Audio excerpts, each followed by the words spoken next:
સુરત શહેરમાં કાયદો અને વ્યવસ્થાની સ્થિતિ વધુ મજબૂત બનાવવા ઝોન 5 પોલીસ દ્વારા અમરોલી અને રાંદેર વિસ્તારમાં વિશેષ કોમ્બિંગ અને ફૂટ પેટ્રોલિંગનું આયોજન કરવામાં આવ્યું હતું।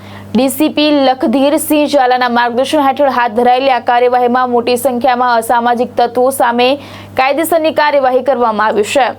સુરતના અમરોલી કોસાડ વિસ્તારમાં ઝોન 5 પોલીસ દ્વારા વિશેષ ડ્રાઈવ હાથ ધરવામાં આવી હતી।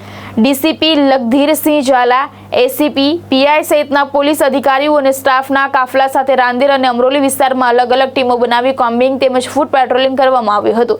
આ કામગીરી દરમિયાન જાહેર શાંતિ અને કાયદો વ્યવસ્થા ભંગ કરતા તત્વો સામે કાર્યવાહી હાથ ધરવામાં આવી હતી। પોલીસે 30 થી વધુ કલમ 135 હેઠળના કેસો નોંધ્યા હતા।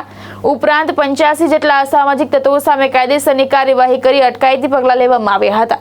પોલીસનું કહેવું છે કે શહેરમાં ગુનાહિત પ્રવૃત્તિઓ ઉપર અંકુશ લાવવા તેમજ લોકોને સુરક્ષિત વાતાવરણ મળી રહે તે હેતુથી આવા ઓપરેશનો આગામી દિવસોમાં પણ ચાલુ રહેશે।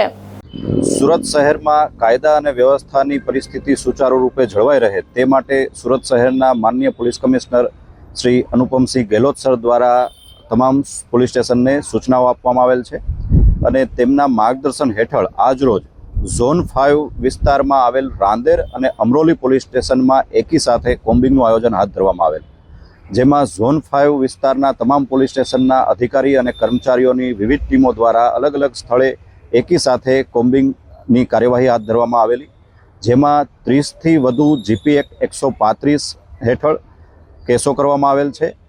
આ ઉપરાંત 85 જેટલા અસામાજિક તત્વો વિરુદ્ધ કાયદેસર કાર્યવાહી હાથ ધરવામાં આવેલ છે તેમજ તેઓ વિરુદ્ધ અટકાયતી પગલાં પણ લેવામાં આવેલ છે।